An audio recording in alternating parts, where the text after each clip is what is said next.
Chào các bạn đã quay lại với kênh Cô Ba Bình Dương. Hôm nay mình xin chia sẻ cùng các bạn món chè bột lọc heo quay vô cùng đặc biệt. Đây là một sáng tạo của ẩm thực Huế, một trong những món ăn tiếng vua. Cái tên rất lạ gây nhiều tò mò. Chè ngọt lại được kết hợp với thịt heo quay mặn. Chính sự vô lý này tạo nên sự khác biệt không thể lẫn vào đâu của món ăn. Khi thưởng thức từng viên chè, vị giác của bạn sẽ được kích thích liên tục theo thứ tự ngọt, béo, mặn, thơm.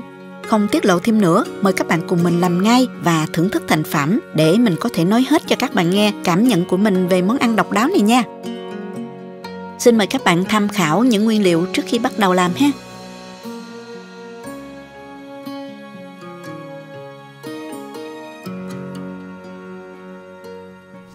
Bây giờ mình sẽ sơ chế những nguyên liệu này ha. Đầu tiên thì mình sẽ cắt thịt heo quay thành hình hạt lựu như thế này.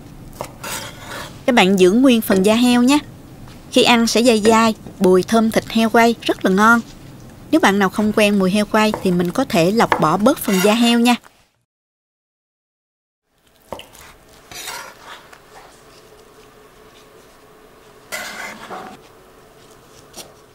Nấm mèo này thì mình đã ngâm nở rửa sạch rồi. Bây giờ mình cắt nhuyễn. Vì mỗi viên chè nhỏ thôi nên mình cắt nhỏ như vậy để lát nữa mình dễ gói hơn ha.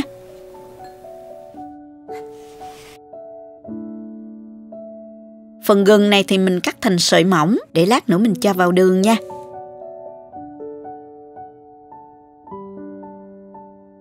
Thịt heo quay sau khi đã cắt xong thì mình đem trụng với nước sôi để thịt bớt gắt mùi dầu mỡ và gia vị ha. Mình mở lửa lớn cho nước sôi và mình cho thịt vào trụng nhanh tay. Mình dạo qua dạo lại vài lần như thế này. Sau đó thì mình vớt ra ngay cho vào tô nha.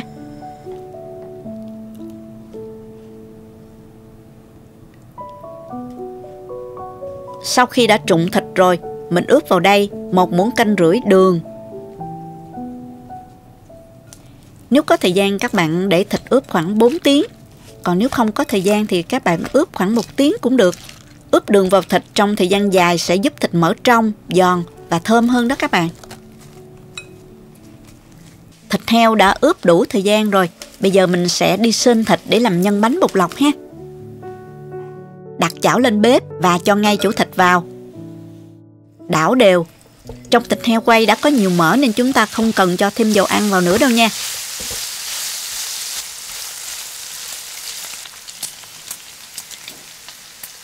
Đảo đều tay với lửa trung bình cho thịt thấm gia vị và ra hết mỡ. Bây giờ mình sẽ chắc mỡ heo này bỏ đi nha. Sên xong rồi thì mình đổ thịt ra một chiếc rây. Sau đó mình cho thịt lại vào chảo. Phần thịt heo quay của mình hơi nhạt nên mình sẽ nêm vào đây 1/8 muỗng cà phê muối, 1/4 muỗng cà phê hạt nêm. Tùy thịt heo quay của các bạn đã có vị mặn như thế nào mà mình nêm nếm ha. Tiếp tục mình cho nấm mèo vào xào đều. Mình đảo đều tay. Sên thịt heo trên bếp cho đến khi thịt săn lại và chuyển màu vàng nâu đẹp mắt như vậy thì mình tắt bếp và cho ra tô để nguội ha.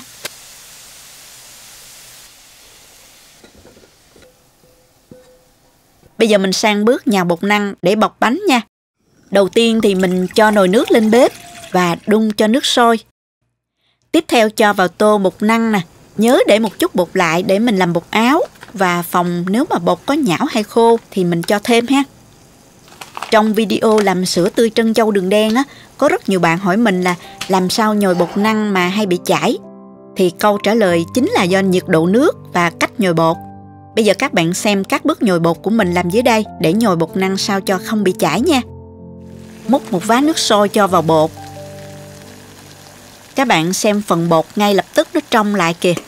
Lúc này bột rất là nóng. Mình dùng một cái phới dẹt để trộn bột ha. Trộn đều phần bột khô xung quanh vào rồi mình thêm một vá nước sôi nữa. Trộn đều lên cho đến khi thành khối. Lúc này nhiệt độ trong khối bột đã giảm đủ để mình có thể nhào bằng tay mà không bị bỏng. Tùy theo độ thấm hút nước của bột mà các bạn gia giảm lượng nước nha.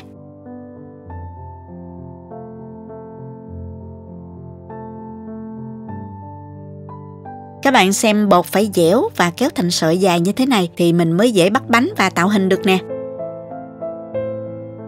Sau khi nhào bột xong thì mình chia thành 4 phần và bọc kín để bột không bị khô nha. Và mình để bột nghỉ 30 phút. Và sau 30 phút thì bây giờ mình bọc nhân thịt heo nha. Mỗi phần bột mình vê thành sợi dài. Sau đó cắt thành những viên bột nhỏ, mỗi viên khoảng 7 gram. Sau đó mình vê tròn và ấn dẹt viên bột. Cho nhân vào bên trong và bao tròn. Các bạn lưu ý là mình làm viên bột nhỏ thôi. Phần bột bao lấy phần nhân một lớp mỏng vừa đủ, sao cho khi luộc lên có thể nhìn thấy phần nhân bên trong mà lớp vỏ lại không bị bể ra. Có như vậy khi ăn viên chè rất vừa miệng và ăn không bị ngán nữa nè.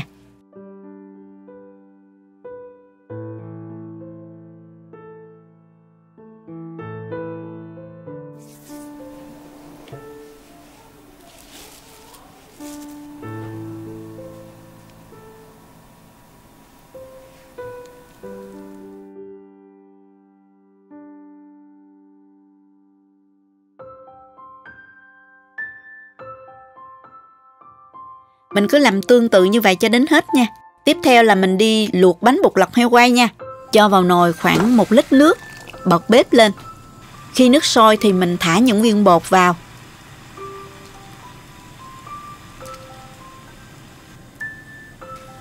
Đun sôi cho đến khi nào những viên bột nó nổi lên trên là bánh đã chín rồi đó các bạn. Và mình để sôi thêm khoảng 2 phút nữa rồi tắt bếp. Trong lúc đó mình chuẩn bị sẵn một tô nước lạnh.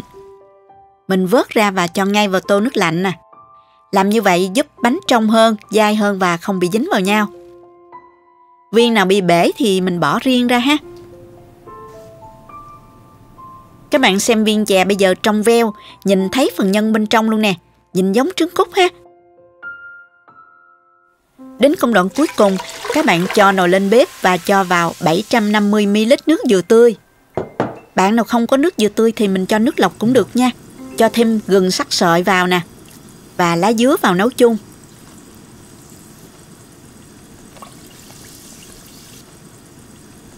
Mình nấu đến khi mà nước vừa sôi thì mình vớt lá dứa ra ngay để nước chè của mình không bị nhẫn ha các bạn. Bây giờ nước chè đã có màu xanh nhẹ của lá dứa và thơm mùi lá dứa cùng mùi gừng. Và mình cho tiếp vào nồi 55 gram đường phèn. Khuấy đều cho đường tan. Món này nước chè chỉ ngọt thanh, không ngọt gắt nha các bạn. Và mình nếm lại nước chè nè. Mình sử dụng nước dừa tươi nó có vị ngọt sẵn nên mình chỉ cho đường phèn như vậy. Bạn nào sử dụng nước lọc thì mình cho thêm đường nha. Bây giờ mình cho bánh bột lọc heo quay vào. Đợi nước sôi một chút là tắt bếp luôn.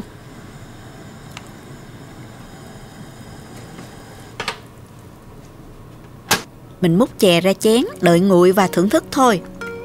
Nếu có dịp thưởng thức món chè tại Huế, thường một ly chè sẽ được múc khoảng 4 viên chè cùng nước đường vừa phải để khi dùng xong thực khách lại muốn dùng thêm.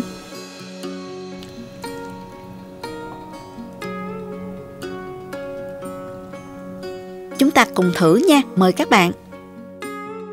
Múc một viên chè cùng một ít đường. Hấp dẫn chưa nè các bạn? Viên chè vỏ bột lọc trong suốt bóng bẩy làm lộ ra phần nhân thịt heo quay và nấm bên trong. Nhìn giống như trứng cút vậy đó. Vừa nếm vào thì đầu lưỡi cảm nhận được ngay vị ngọt thanh mát của đường phèn nấu cùng nước dừa tươi, thơm phức mùi lá dứa và gừng. Khi bắt đầu nhai viên chè, vỏ bột lọc mỏng vừa phải cho mình cảm giác hơi béo và dai dai vừa đủ. Nhưng sau đó vị giác lại cảm nhận được ngay sự tương phản với vị mặn từ thịt heo quay. Cảm giác vừa bùi vừa giòn, đồng thời mùi thơm của heo quay tỏa ra hòa quyện vào. Sự thay đổi đột ngột này rất là thú vị. Vị ngọt có thêm chút mặn luôn làm tăng thêm sự đậm đà. Cảm giác này các bạn có thể tưởng tượng giống như khi chúng ta ăn bánh trung thu nhân thập cẩm vậy đó.